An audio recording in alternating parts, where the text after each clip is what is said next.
It doesn't feel that way. I feel like everyone creating it to start over. And I agree with that.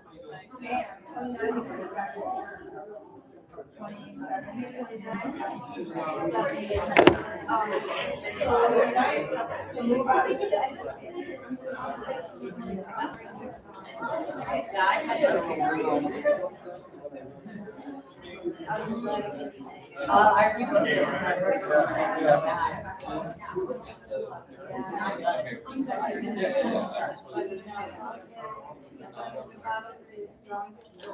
I've been told that. I'm not sure. It's the natural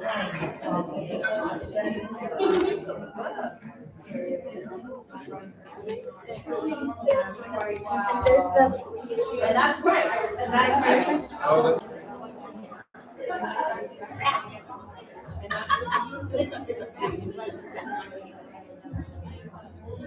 So I was having a conversation.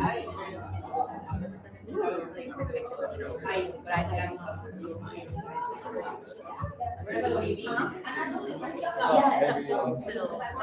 Do we want this in the background? No, we can take that off. Yeah. Unless we wanted Tisa. Is Tisa showing anything during this? Because I saw, so that's your Sylvia Winter that I saw on the screen? My what? Sylvia Winter. Oh, you saw that? Yeah. Yeah. Okay, so then maybe we'll just put Tisa behind us. Like that, the image, can we just... The poster? The poster. I'm sorry, my language is... It's okay. It's a good look. I was just saying it's a good environment. They were specific environment. Yeah. It's an environment I spent a lot of time in. Hi, lovely. Just like your past memories.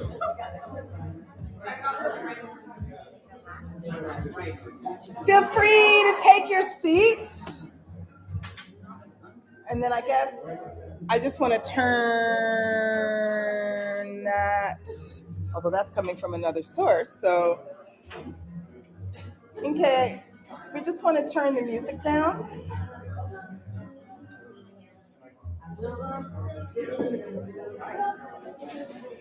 Oh, see, look at that. Fancy, fancy, fancy. I thought it was here. How's everybody doing this evening? I mean, what a delight, what a thrill. Good evening and welcome. My name is Gabrielle Seville, and I am the director of the MFA program in creative writing here at the California Institute of the Arts. I've asked this each time, so allow me to ask it again. Whose land are we on? Oh, it is my honor to acknowledge and remind us that the CalArts main campus sits on the unceded ancestral lands of the Chaguayatam, the people of Chaguayanga, whose present-day descendants are citizens of the Fernandinho Tatavian Band of Mission Indians. They have been here for millennia and will forever call this place home. Through meaningful partnership and collaboration, CalArts is committed to lifting up their stories, culture, and community. This evening, on this land, it is my pleasure to welcome you to our third and final reading in the Writing Now series. I'd like to thank NK, our event coordinator, who has supported all three events. Rosa Evangelina Beltran, who is the lifeline of everything in critical studies. Andy Fontenot, who's been a true friend to the MFA Creative Writing Program. And facilities in the President's Office, who offered to provide an extra special reception for this evening. Give it up for the reception. Thank you, Trevor, for doing the thing. We'll be back over there.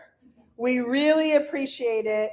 And our special guest tonight more than deserves it. My friends, this one is personal. Not only was Tisa Bryant a fantastic colleague and impressive chair of the MFA Creative Writing Program, if it weren't for Tisa Bryant, I would not be here at the California Institute of the Arts. As a faculty member in this MFA program in creative writing, Tisa encouraged me to apply for an open position here at CalArts. Back in fall 2017, she sent me an email with a job call, and I thought, oh, wow, that could be cool, but that could never work for me. Then Tisa followed up with a specific message saying, Gabrielle, I really think you should apply to this job at CalArts. It's such a special place, and I think you could really belong. And that made all the difference. That level of attention, tenacity, and participation in community is one of the things that distinguishes Tisa Bryant as a person, a colleague, and a writer. She is interested in people, especially Black people, and in how we can belong. She's interested and compelled by the aesthetic forms, both that we create and that create us.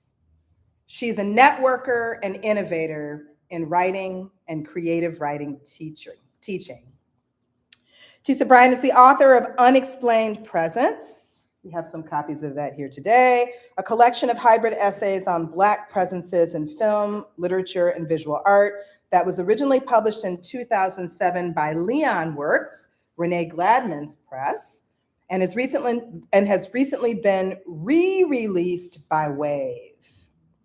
Tisa is also the co-editor of the Encyclopedia Project, a cross-reference journal of narrative possibility. Incidentally, the Encyclopedia Project is actually how I met Tisa when I contributed to that project and came to read from a launch from the second volume of the Encyclopedia Project in Chicago. And that is where we met, at Nightboat Books in 2008, something like that. Really? 6, 7, somewhere in there. Tisa is a co-editor with the formidable Ernest Hardy, another excellent CalArts professor. Tisa's co-editor with Ernest Hardy of War Diaries, an anthology on Black gay men's desire and survival, published in 2010 by AIDS Project Los Angeles, and a finalist for a 2010 Lambda Literary Award. Her essays have appeared in exhibition catalogs for visual artists, Laylah Ali, Jaime Cortez, it's a Jaime Cortez, Wura-Natasha Ogunji, Suné Woods, and Cauleen Smith, former CalArts professor as well. Tisa's appeared in the anthology Letters to the Future, Black Experimental Women Writers, and she is an expert performer of cinema essays. These essays include an event at a loud school of Prince. Like myself, Tisa is a very large Prince fanatic at the Los Angeles Public Library, and at Speak Nearby, a symposium of text and performance inspired by Trenti Minha. Tisa was also a commissioned writer-researcher for Radio Imagination, Clock Shop's year-long Los Angeles celebration of science fiction writer Octavia Butler in collaboration with the Huntington Library. Tonight, Tisa will read from Residual, a meditation on grief, longing, desire, and archival research just released from Nightboat Books. And when we say just released, what was the publication day, like 2 days ago? Tuesday. So the book is brand spanking new. We're on the cutting edge here at CalArts. After 14 years of teaching at CalArts, Tisa left. and currently lives in Iowa City, where she's a newly tenured professor at the University of Iowa's esteemed MFA program in nonfiction. Please warmly welcome the one and only Tisa Bryant.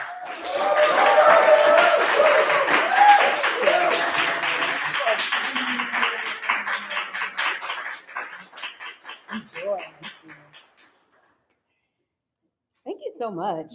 That introduction is, I don't know why I kept laughing. I think I'm just nervous, and it's so wild to be back here and so good. And, you know, it's kind of like this room makes things just strange enough.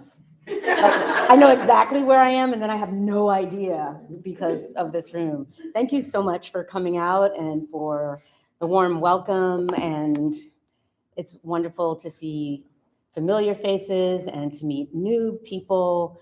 I'm quite happy at the University of Iowa. We have great students, but I will keep it 100 on the live stream on YouTube and say, I also miss CalArts and CalArts students quite a bit.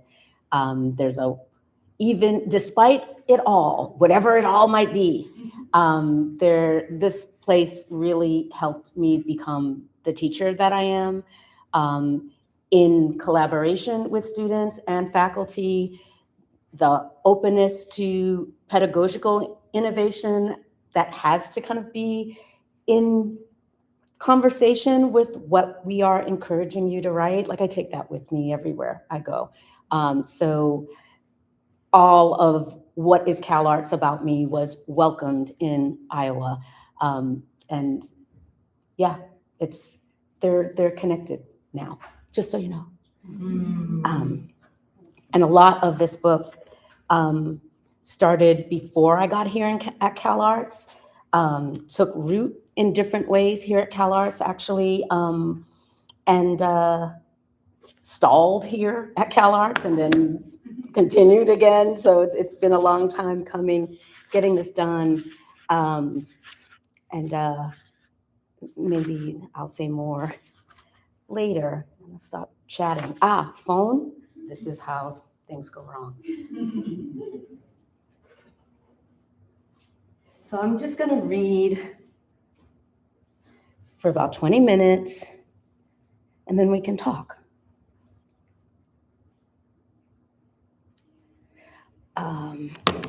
Maybe I will just say one more thing about the structure of the book.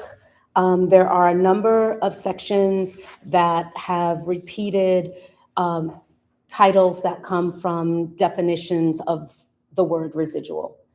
Some repeat. So the table of contents looks a bit like an index, a bit like a finding aid, or a hand list for an archive. So my approach really followed maybe sifting or pawing through different archival materials that include memory. So I'll just read the first piece. Is there anything else you need to know? No. Of or relating to or constituting a residue. I have returned after many years' absence here. This word of many locations and time does not fix, cannot be fixed, nor corrected. Plymouth is one such place. Home is another. Writing hovers, slack in the tether. Here, a present tension. My dad has died after 2 years in memory care, after 15 years without my mother.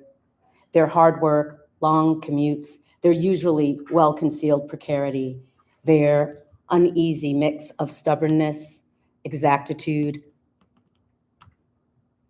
refusal, love, patience, procrastination, style, pride, sloth, sociality, and isolation, wife, husband, mother, father. This complex patterning of a marriage, this reduction, a haunting, a final judgment of incompetence for my father's years of enduring, upending grief we couldn't legally, medically prove. I've returned here to Plymouth, apprehensive and parentless, to this place I've always said I hated, to deal with the house, as we siblings now say. We all know what we knew, what we did and didn't say or do, what we tried, what we saved, what was planned for, abandoned, or neglected, including us.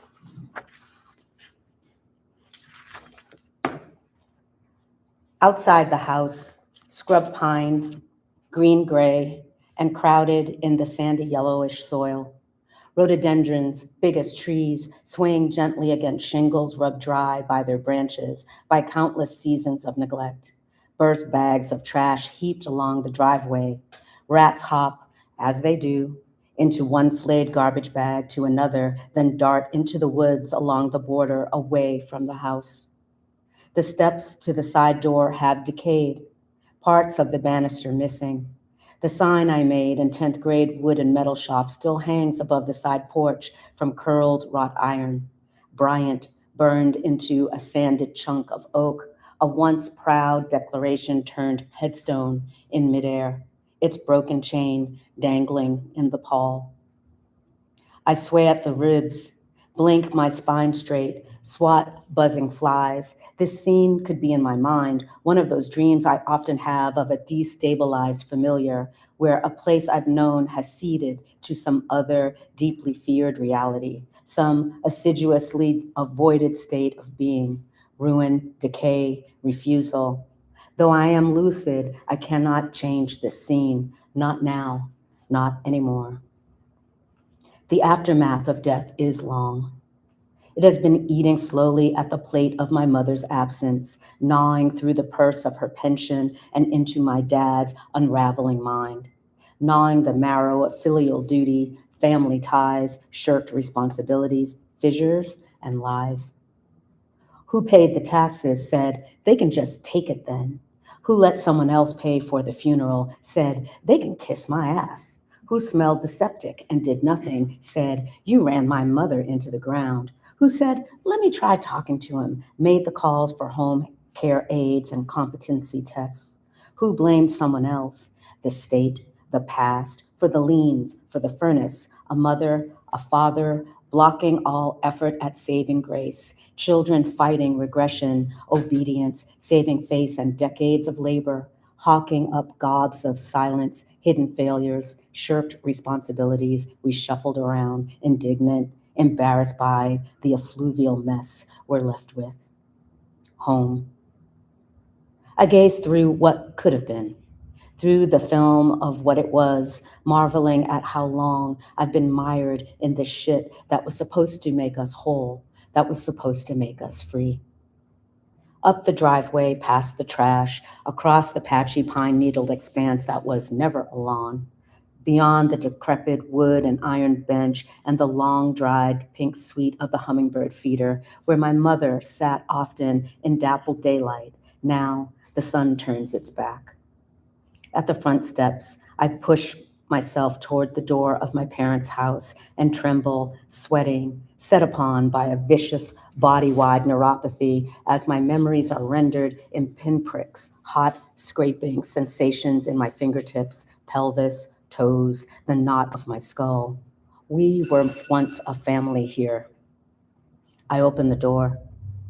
My eyes turn in their sockets, face inward toward another time, not towards the black-stained ceiling with chunks of missing plaster, the garlands of spider webs and dust hanging from the decorative beams across the pitched living room ceiling, the brown streaks running behind the display cabinet, now empty of crystal figurines of gamboling children and cats in repose, a once fine upholstered love seat decomposing in front of the bow window she was so proud of, the spider plants, coleus, golden pothos and philodendron.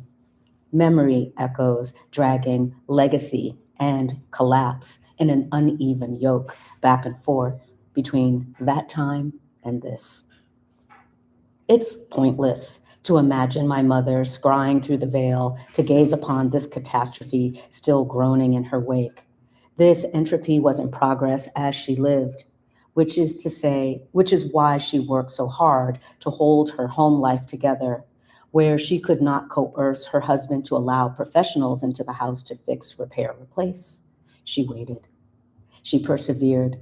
She worked around him, called her brother, her children, and we snuck in with hammers, trash bags, appliances. Where we thought he was just doubling down on his pride, his refusal of any help, he was, in reality, behind the mask of dementia as it swung on the hinges of its deceptive nature.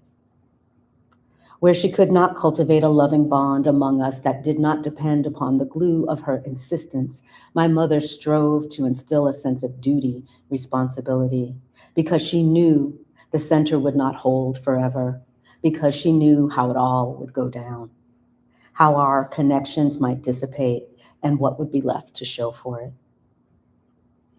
In a photo I chose for her funeral program, my mother stands where I stand now, but at a time when the house they built from the ground up was new.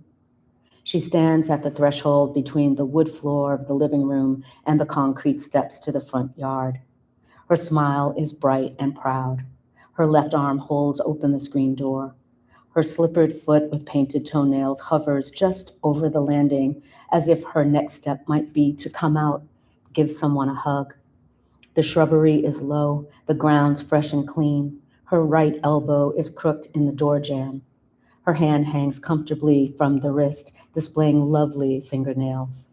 Her everyday elegance. The stair railing is not rusted and splayed, but jet black, capable, and sure. My mother's face seems to say, "Can you believe it?" Her eyes softly shine. We have arrived. She who wishes may know. A mother as an inventory of traces, as card file, as private collection, as speculation, as catalog, as residue, as inheritance, as artifice, as imaginary, as trespass. She who wishes may know how an archive begins at home, how the researcher is born into it.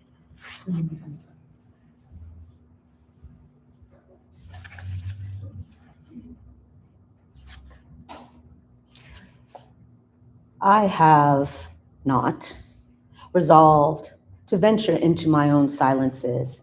Consider this a threshold position, provisional.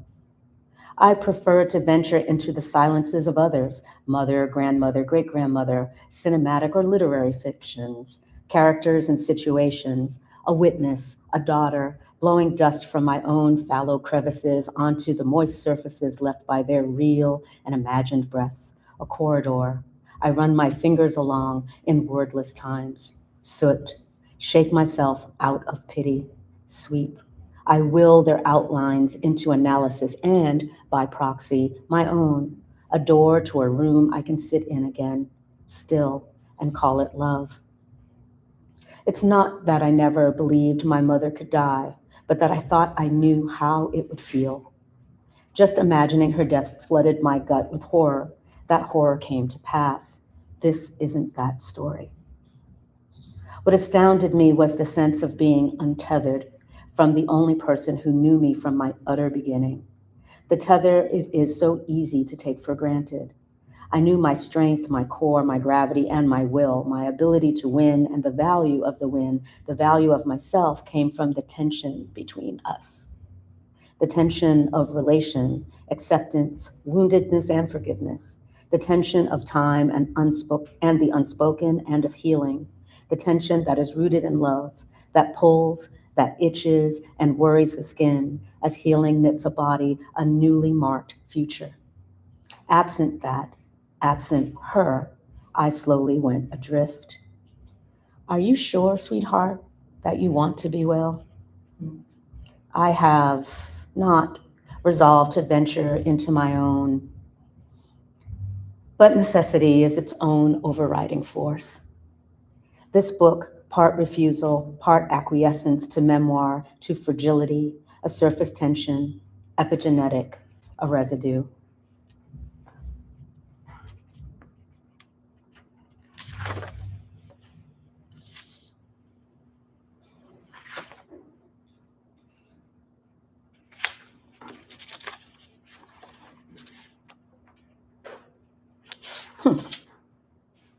I seem to have lost a sticky note.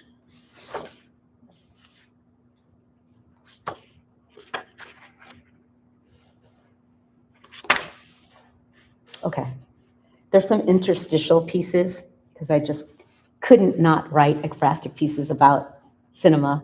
It was a nice escape out of what felt very heavy. So this piece is called Corridor, which is after a film of the same name, a 2-channel installation by Lorna Simpson. This is a place of your own making. Look back and forth, stare into the excluded middle. What can you imagine between the many thens and your now? Close your eyes. The sound, a horn sounds, a swarm of lips reverberating in brass, calling us in by the ear. Look back and forth. Recognize the vibration. We hover between 2 portals opened in space, tethered to the house of time. In one portal, we see a woman shake out her apron, looking around her, scanning the signs of the day in the movements of those squirrel, sky, staple hand, crow beyond the frame. Her long-sleeved blouse is wide, plaid, her skirt long, russet brown. The pulse of the imaginary elicits a name, Phyllis. She stands in, neat, clean, her hair covered. Music plays loudly, patriotic, funny I couldn't say that, patriotic, marching, extra diegetic. Her true tune is inner, private, out of our hearing. Her cheekbones polish the wan light. Invisibly tethered to Phyllis, another portal. In it, a woman in a pink peignoir peers into the bathroom vanity, surrounded by gleaming white surfaces. She dabs, inspects, leans back, in smooth articulations of her neck, which she massages with cream, clavicle, chest, jaw. Her tousled coif briefly shines in electric lights. A horn blows. A French horn?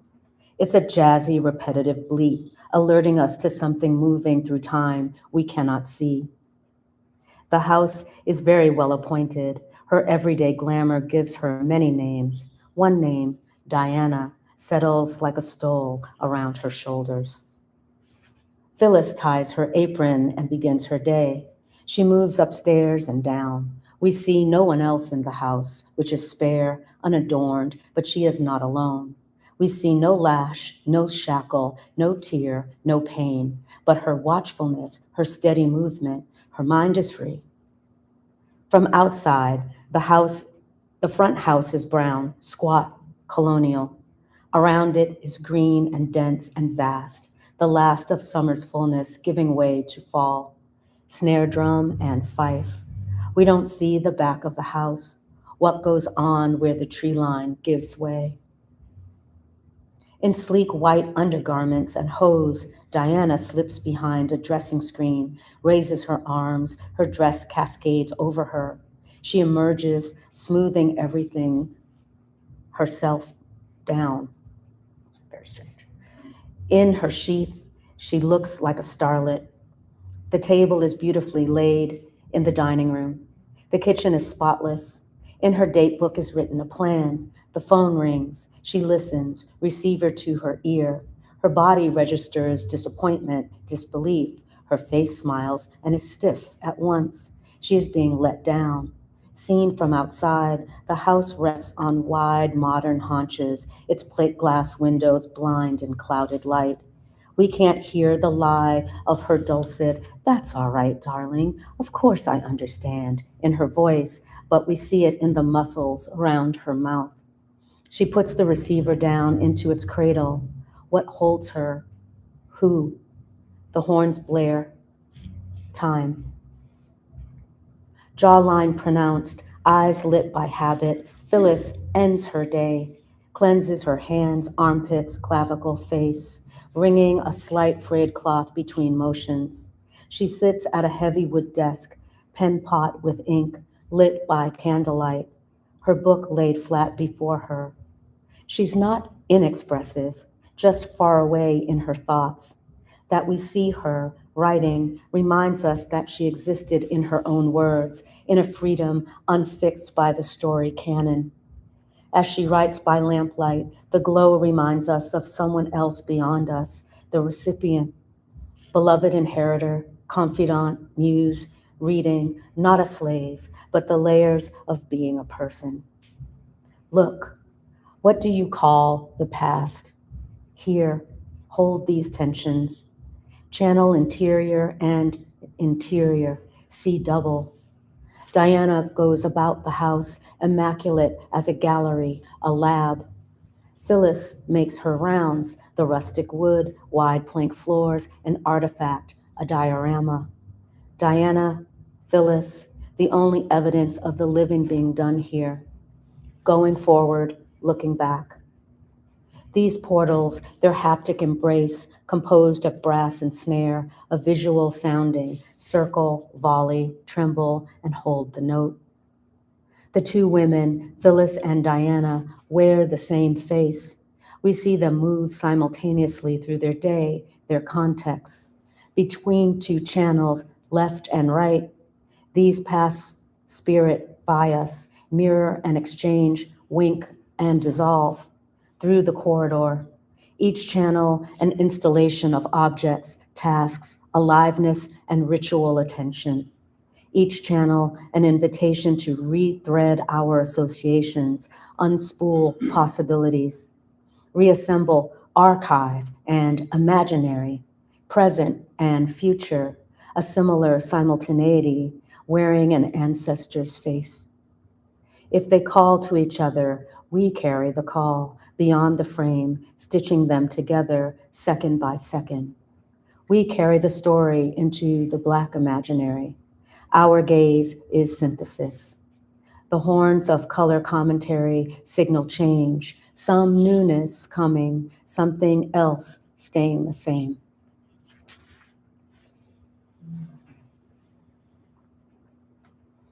What are you left with? A story without a book. She, the binding, death breaks. We, the pages that flew.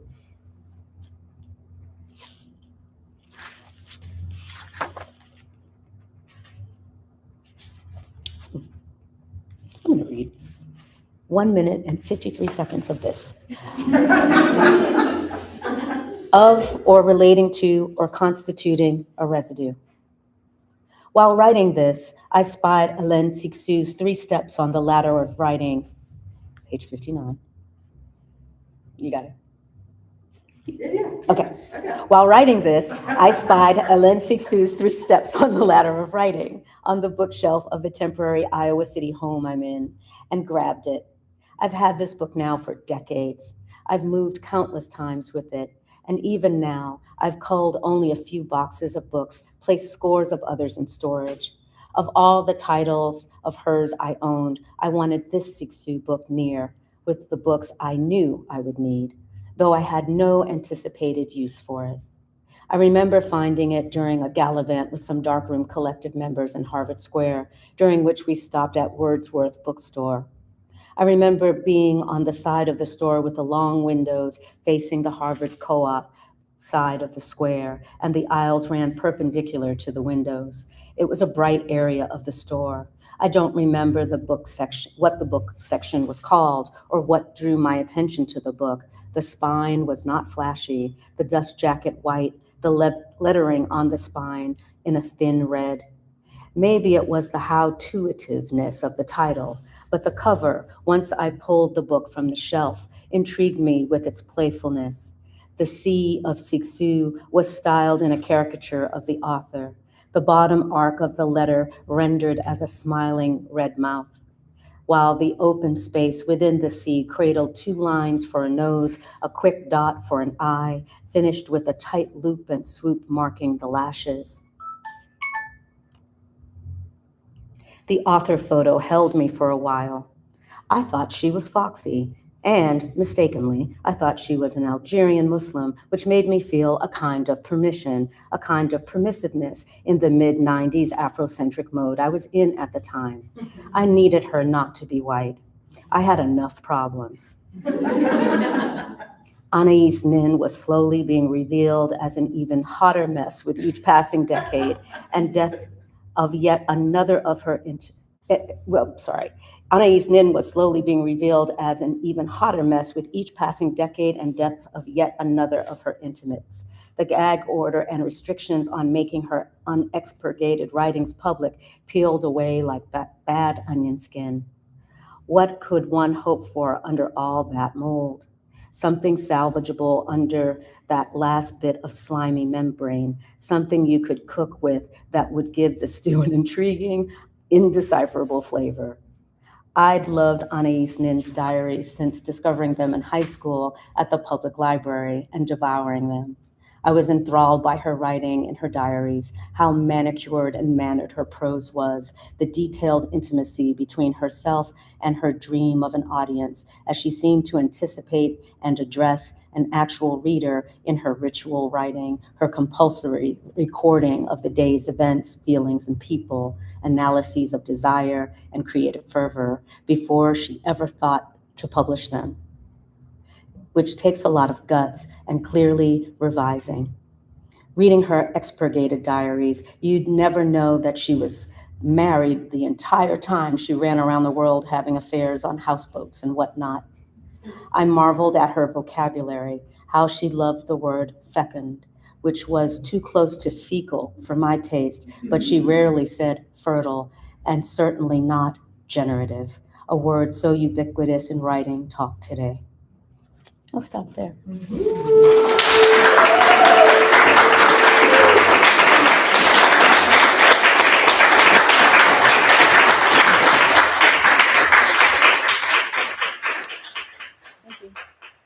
you open to questions? Sure.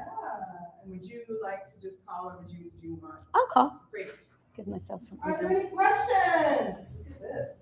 Hi, tell me your name again. Jade. Jade. Yeah, thank you so much. Sure. I was curious, earlier you said that you were at how artists were able to experiment pedagogically, and I was wondering if you could provide maybe an example of what that meant for you and maybe how that has translated into your teaching practice now. Sure. One thing I can think of specifically is a class I really loved called Conjurations. I think I recognized that incoming first-year grad students and then sometimes graduating second years would feel tapped out in two different ways. The incoming first years would feel like maybe they submitted their best work for their application or would otherwise kind of dismiss everything that they were coming in with in favor of what they were about to receive and felt a little hemmed up or nervous. And then other students maybe didn't give themselves enough time with certain pieces. Like, you know, a 2-year program is pretty rapid fire, as I'm sure many of you know. And the demands of workshop can create situations sometimes where you're not sitting with your own work long enough to just deal with process and ask questions without necessarily getting feedback or without even assuming that there's a future for the work. So Conjurations was a lab that had its problems because it was hard to kind of figure out what to do with some of the expectations of workshop, you know, to kind of have a space that was really just for generating work, for talking about process, that wasn't necessarily focused on me giving feedback. I think that was the thing about the lab. So I actually worked a lot with Mike Bryant, who was our science guy, and kind of talking about how we appropriate the experiment and the lab from the sciences, but how they're really two very, very different modalities coming from two different disciplines. But it was a lot of fun to try to just create work with no stakes, to figure out ways of talking about what we're trying to do without kind of ruining the fervor and the fire. And I had a lot of support in doing that. And it was also very inspiring being with all the other faculty who are similarly trying different things in their classes. And the fact that this is a non-tracking program allows for just a lot of, you know, cross-pollination, a lot of play, and a way to kind of study much more closely what you can do in prose, what poetry does, what the space is between that, what playwriting has to do with any of it, or film. Like there are just so many different ways to kind of think about making work, and Conjurations was a space for me to, you know, indulge my own interests while asking students what theirs were and taking it from there. Thanks, that's a great question. Hi, and then hi. So yeah, tell me your name again. I'm Jeremy. Jeremy, Yeah, hi. I'm also one of the first years in here. I actually have a question, I think, about the book you read. Because I think for me it's interesting. I'm right now working with Muriel, my mentor, on kind of a book of poetry that's roughly talking about like my family history. Mm-hmm. I don't know. I'm kind of wondering like what was your sort of archival process in writing this? That's a great question. Never something I'm really sure how to go about. Right, like how do you? Especially when it's family, the family archive, right? Because it already has your touch on it, and other people's who you know. And it also depends on what you're talking about. If you're talking about photographs, you're talking about letters, you're talking about all of those things. The home itself. This book, you know, went through many, many iterations, all of which involved me avoiding writing about my mother and writing about all the feelings that I had about her and about her death. And it was just so enormous. I couldn't figure my way in. So I was relying actually quite heavily on theories of archives and object-oriented ontology when I started thinking about the home as archive, as the space where we all kind of learn what secrets are, what privacy is and is not, how to save things, what we save, like everybody's doing their own little thing. There are spaces that are off limits. You know, everyone's squirreling things away in the spaces of the home, in addition to in their own interior and relationship to that physical space. So in thinking about archives, ultimately, I really decided that I, you know, needed to rely very heavily on memory and on the few artifacts that I had, because, you know, while, you know, there was a very long period that extended right into finishing this book where, you know, my dad had dementia. There were a number of my mom's things that he put in storage and then never told us, and then kind of couldn't tell us. So, and all that stuff went to auction. Yeah, we basically had to get rid of the house. There's a lot of stuff around that. So I didn't get the opportunity to kind of work with my mother's, whatever it was that she had left behind. I didn't get to work with it. So if you have actual materials, I would just say, I don't know. I mean, there's so many different ways in. Like my way is, I love ekphrasis, you know, writing about objects, trying to understand them from different vantage points, especially if you have things that belong to other people, if you know how they use them, where they got them, what they meant. You know, archives are so huge. Yeah, there's something that I want to say about it. They're also just full of lies. I think that's the other thing that I found, just a lot of lies. Like everybody has their stories. And in a way, sometimes the things are the truest, you know, because the stories that we tell about our lives, about our beloveds' lives, what we think we know, what we might find out if we're digging around, you know, you could be in for some surprises. I was in for some surprises. So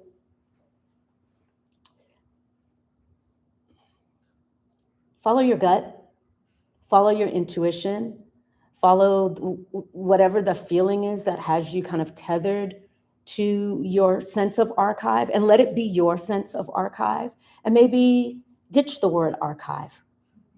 You know, what can you replace that with that is truer to what you might feel about what you have on hand and in your body and in your memory, to start making sense of family and relation and love and all of the complex stuff, you know, of loving people or being mad at them or whatever all the things are. That was kind of like a half answer, but it's hard to find your way in. Just know that you can't make a mistake. Like, you can't be wrong. And if your family and archives is kind of a focus and occupation now, this won't be the last time that you'll be writing about it. So, you know, give it what you got now and know that at a future point, you will reconnoiter and come at it from a very different vantage point. Thank you so much. You're welcome. Hi. Hi. Tell me your name. What's that? Tell me your name, please. James or Jimbo. James or Jimbo, hello. Hi. Yeah, thanks a lot for being here. You were one of my teachers in 2012, so it was really cool to see you back here. I was? It's funny that Jade asked about experimentation, pedagogical experimentation, because we did collage in the class, collage pieces, and then you had us write. I was telling, Sorry, it took me a minute. Hi. I was telling another student for this lecture, there was another one about actually how you had us write for 20 minutes at the start of the class, and people wrote all kinds of stuff. I was writing pseudo-code poetry, and it wasn't anything that you had to share, but it was a really nice way of just kind of putting your feet on the ground when you start the class, and then we all came together and collected it. And when you asked about the archive, it reminded me of collage in a way of making things up. And as we're talking, a book they had us read was John Keane's Annotation. Yeah. It's amazing. He was here 6 years ago in January. Yeah. And you inspired, well, you like kind of pushed me to get his signature on the book. Okay, yeah. Sorry. But it made me also think about, in your question about the archive, and I'm not sure how much John Keane's Annotations came into as you're flowing through this, but also the topic of critical fabulation. Mm-hmm. And that idea of, filling in the blank. I can't speak shortly about critical fabulation, but I wonder if that, or even the topic of like fictive imagination came in. I mean, as you're talking about, you said that the aloe crevices, I think I heard something about cracked dry cans with that residue in the space between that reference and then a few paragraphs later talking about the residue itself. And just now you said the word beloved. You're making about Toni Morrison, beloved, and the indexing that Seth did with the child. So I don't know, like, there's probably so many other references that have flowed with you in this creation. I was curious if you could speak to me. Sure. Thank you so much. And yeah, thank you for bringing collage into the room. And just kind of thinking about how are our lives assembled or arranged? I mean, we're actively shaping our lives, our thoughts, how we live and with whom, what stuff we have. And I feel like it was kind of helpful to think about how that works on the page.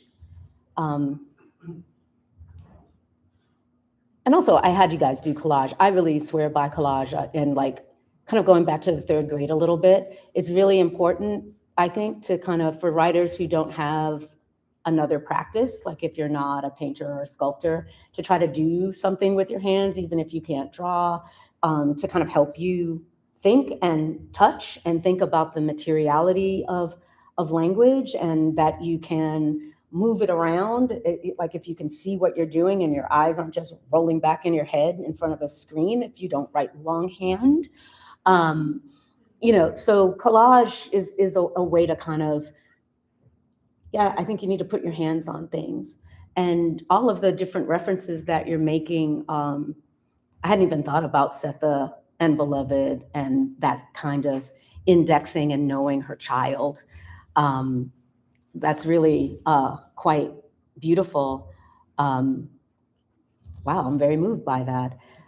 But there are quite a few citations running through Residual. I feel like I'm like a citational body.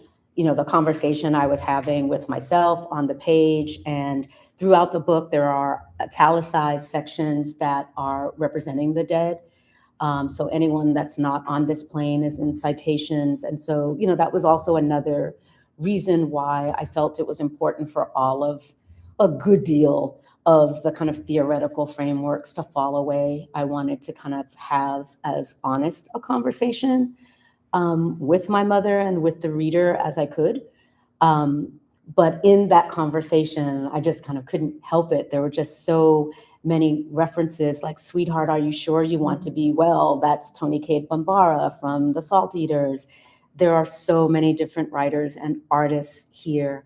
And I think the residue, you know, there's a zillion metaphors we could use for that, right? The imprint, the influence. There are just so many people, friends. There are a lot of conversations in here with friends, and writers and filmmakers and artists who helped me do this. And the residue of all of the previous drafts of this are kind of in here. There are parts of my journals in here and really bad drawings. And I think I'm losing the plot of your question.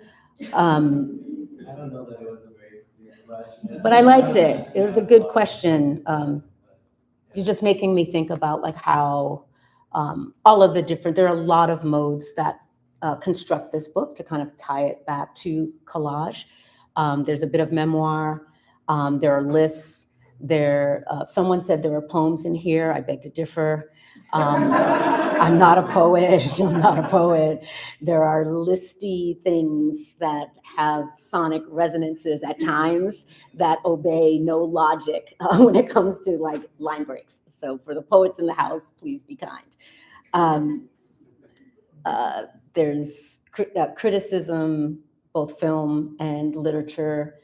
There are a lot of different modes, and there are kind of associative modes that correspond to how I was feeling, and a way into talking about some aspect of grief or longing, of research, different kinds of parallels to that grief and longing that I found in films or visual art, you know, and thinking a lot about interiors, the interior of the person and the interior of the home, going back to archives, what we can know from research, even into our own family, what's our business to know, and what we can never know. And the kind of, you know, critical fabulation is really all you're doing is asking questions alongside the facts that you have, alongside the evidence that you have. You know, it's not new. It's a great term. You know, but it's something that we're all kind of always doing if we're indulging our curiosity, and certainly in the absence of beloved people where you've inherited things or not, you've definitely inherited the need to, you know, answer the questions that you never asked or didn't have a chance to. And figure out how to kind of make sense and make peace. Yes. Sorry, this is so inspiring. I also have an archival project at the center of my life right now. It has been for a while. But I think the more I work on it, it becomes more anti-archive. Because I find myself creating some assets. Yes. But it's still like, I call it an archive, because I think there's this like over desire to like have a personal family, like communal archive. But I'm just curious in your case, like why the archive? Well, just trying to get my timeline together. Not sure if she had died already. But I know that one thing that really had me thinking about archives and wanting to dig around was this, yeah, that's right. She wasn't, my mom was still alive, because I'd started this project actually in class with Brian when we were at Brown, and Brian was my professor. I don't know if you know this, but now you do. Brian was my professor. And I started this little protest piece that turned into something more. And it allowed me to kind of imagine a Black female auteur. And there was no, at the time, you know, and still actually, it seems like there were no Black women filmmakers whose work was, you know, stewarded and kept from between, I don't know, I'm forgetting the dates now, but it's like 1920 something, when Zora Neale Hurston did her ethnographic films, which you can see on YouTube if you like, and they're silent. And at the time, I think it was like Usan Palsi's film Sugarcane Alley. She was the first Black woman filmmaker, and that's been kind of backed up a little bit because we've kind of expanded what we're talking about when it comes to filmmaking. So I think Jessie Maple now is the first Black woman filmmaker, and she had been a journalist, and that's somewhere in the late 70s. So there's a massive, massive gap of presumably nothing. And you know, the archival research was a way to kind of at least speculate and try to piece together what might have just kind of fallen out of care, you know, what might have been lost, you know, that we just don't have the evidence for, because I refuse to believe there was nobody. You know, it's just like things disappear. It's, and especially film, you know, it's a hard thing to take care of. And if you've ever, you know, read stories, these tragic stories of amazing people who pass away and their family doesn't know what to do with their stuff, you know, and it ends up in the trash, right? The plenty of people who were, you know, had like deeply dedicated artistic practices in their homes, in their garages, in secret spaces that no one knew about, and that stuff just disappears. So the archive was a way, the archive, right? Specifically, Lorraine Hansberry's papers at the Schomburg Center for Research in Black Culture in Harlem. That was a place of many to kind of think about, you know, and try to find traces of her cinematic vision, because she wanted to make films and she didn't live long enough. She died at 35. And so I started thinking like, okay, what about women in the military? I'm talking to a lot of friends and we're brainstorming like, where would Black women come into contact with, you know, and be trained in photography or in filmmaking. And so that kind of speculative work is what started to intrigue me. I also learned about, also before my mother died, just to kind of back it way up, I'd learned reading some scholarly work by Jerome Handler, who is, I think he's still alive, an anthropologist working in the Caribbean, and Hilary Beckles, who's a Caribbean scholar. They wrote about these women at the Newton Plantation in Barbados, where my mother's side of the family is from. And these women were presumably, I'm misusing that word, literate. And so there were some letters. I mean, there's some questions about whether some of the letters that are extant were written by them or written for them. But I was really intrigued and unsatisfied with the kind of accounts that both of these men wrote of these women. So thanks to CalArts, some professional development funds, I went to the UK, to London, to the Senate House Library, where the papers for that, for the Newton Plantation were held. So these were absentee landowners.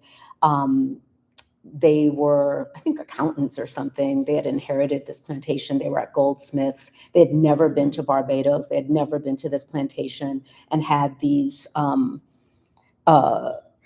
plantation managers who were always reporting back. And that was actually my first kind of foray into archival research, and it was absolutely overwhelming. The first ledger was like 1647, and this plantation was operational to 1943. And it gets to the point, it's like, what am I even looking for? I'm just like, oh my God, and learning how to read their cursive and everything. But I really wanted to see if I could kind of piece together, I wanted to touch this stuff. And I wanted to kind of at least be close to these documents where the only place where these women, as far as we know, existed. There's also a burial ground that is now I'm going back to Barbados this summer, actually, because this whole area is now being turned into a museum and a heritage site. So there'll be a different way of kind of seeing how these women, how they turn up, in this very public-facing, official now narrative. But that was the curiosity of like trying to, in my many failed fiction projects. I keep trying to write a novel, Brian. It's just, I don't know. It'll be an essay fiction. I think I can do that. But really just trying to fill in some gaps, and just bringing back Toni Morrison, to kind of create the things that I want to read. Yeah, so that's why the archive. Time for one more? Or is it time to just eat and chat? Should we just eat and chat? Maybe one more. Okay. Yeah. Thank you so much. Thank you. What's your name? My name is Natanja. Natanja. Nice to meet you. I wanted to say I come from I come from Philadelphia, right, where a group of women who I write with are constantly archiving. Black women are constantly archiving through performance, collage, and it's like an obsessive archival of our lives, right? And while at the same time we're at risk of being disappeared in psychiatric institutions or shelters or what have you. So I'm really touched by your work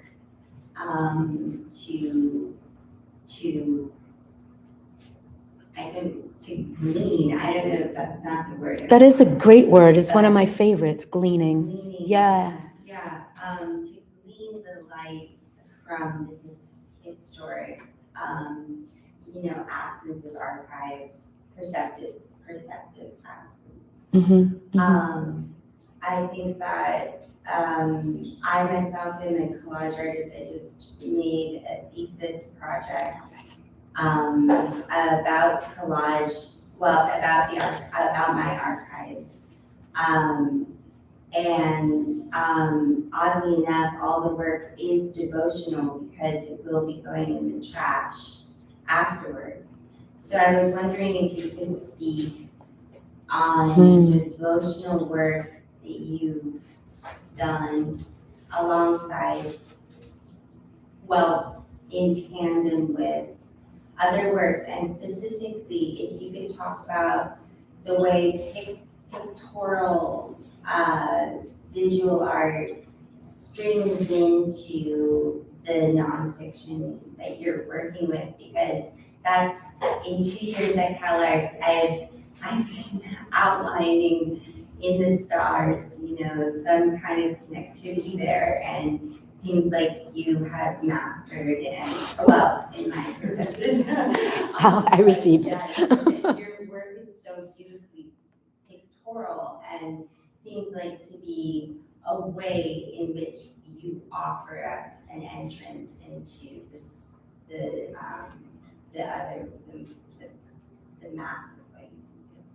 Thank you. It's a great question. Thank you for all the compliments, and for what you're doing, and what you're all doing. I do want to say that we're in such a, Ashley, we're in such a very strange long time right now.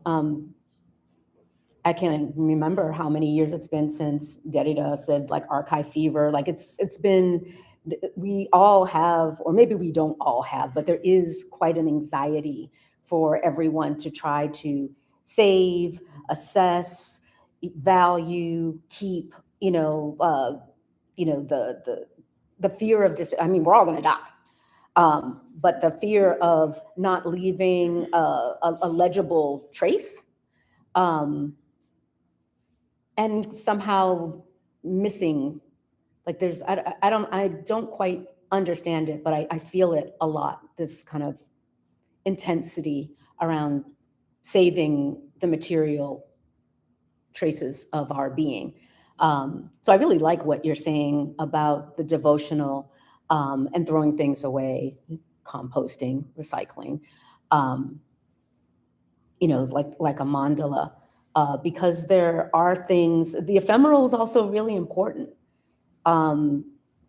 It's important to know that we can be present in experience and, process, synthesize, remember, and share through how we talk with other people, what we share with other people.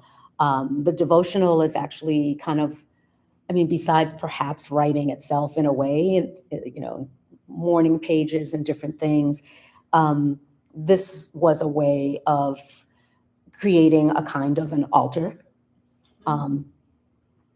It's not perceivable, perhaps, in the text, but it was a way of trying to gather all of these very important traces and kind of just place them.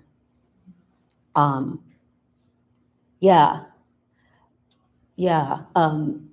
I rely heavily. I'm a very visual person. I'm a very abstract thinker. I'm always doing stuff with my hands and I see things, and I think about structure. If anyone has taken class with me, they have seen me do things like this because that's how it works for me. But images are, and objects are often, I'm a daydreamy kind of person, so I love like just staring out of windows. And my writing practice also started in that way, at the Museum of Fine Arts in Boston on the free night. On Thursday nights, I would go there and sit on the floor with all the art kids who could draw and do amazing things. And I can't draw, but I would try to write what I saw and try to create. And I didn't even know what ekphrasis was. I just kept trying to hone these little pieces, particularly about this amazing marble sculpture of Medea and her two children pulling on her robes. It was the most ridiculous, insane, and harrowing thing I'd ever seen. And I kept trying to describe her eyes. That this white marble had so much heat, there's just so much color, and I just couldn't figure out how to get it in language to make her kind of manifest on the page. So yeah, I think that's where I'll always begin, with some sort of mental or visual image to kind of tap into language and feeling. Yeah.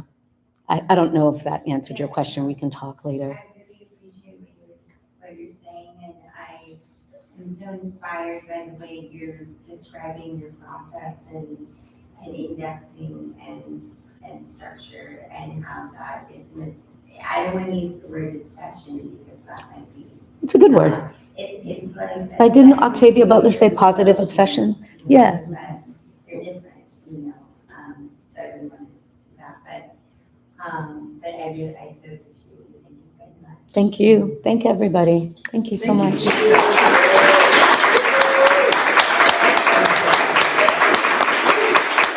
Thank you, and thank you to our people online, the live streamers. Thank you. We still have food, drink. We've got some lemonade that's arrived, so get involved. Egg rolls. And I think that there's a sign-up sheet somewhere around here. So I saw it in the back. if you haven't signed it, sign it. If you're in my writing now situation, sign it and enjoy. Thank you again so much for coming. Yay. Wow. That was okay. That's so nice. That's so good.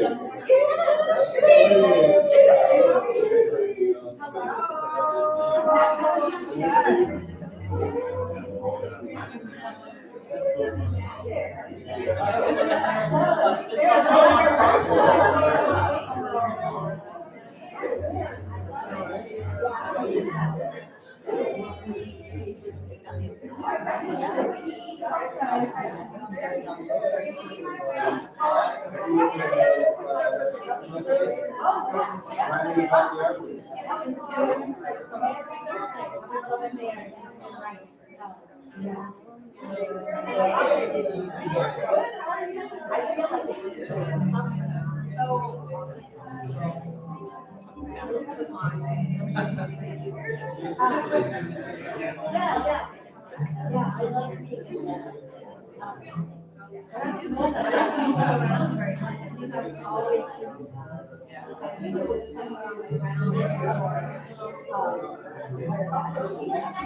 Hello, everybody. Quick announcement. Quick announcement.